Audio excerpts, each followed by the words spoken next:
And this is a big one, my friends, because we're seeing a sign of the times here as we see a record $100 billion in treasury bills issued as U.S. debt crisis turns desperate. Now, this is an interesting one because this is not a one-off thing. This is record-breaking, my friends. And of course, it's being called by Treasury officials the new norm.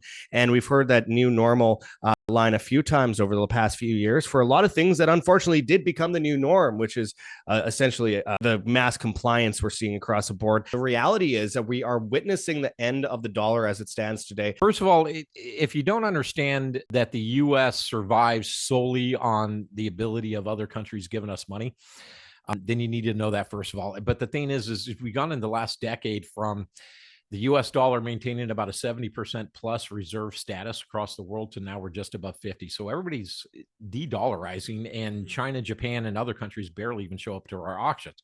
So you got the direct buyers, which is us, and you got the indirect buyers, which is other countries. The indirect buyers just aren't simply showing up there. So what happens when you got to roll over this debt, right? If you own a loan, then what can you do? Okay, you can either pay off the loan or you can roll it over. Well, we can't pay it off. It was as simple as that. We would have already been doing it. But keep in mind that the debt is currency itself. They're one and the same.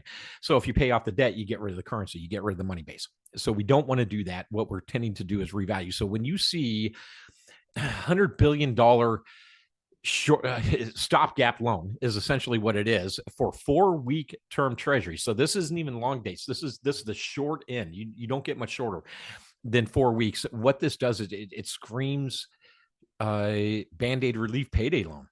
I mean, it really does. Our government, our U.S. Treasury is resorting to a payday loan scenario. So what happens? Do we just issue these every single month until we revaluation?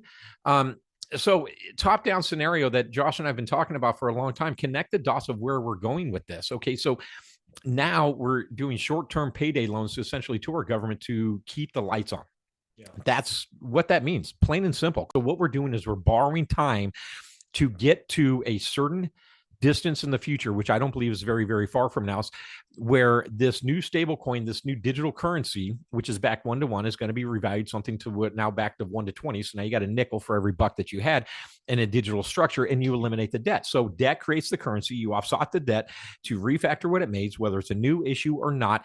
And the governments, the banks, the central banks, they all get a bailout. You get screwed.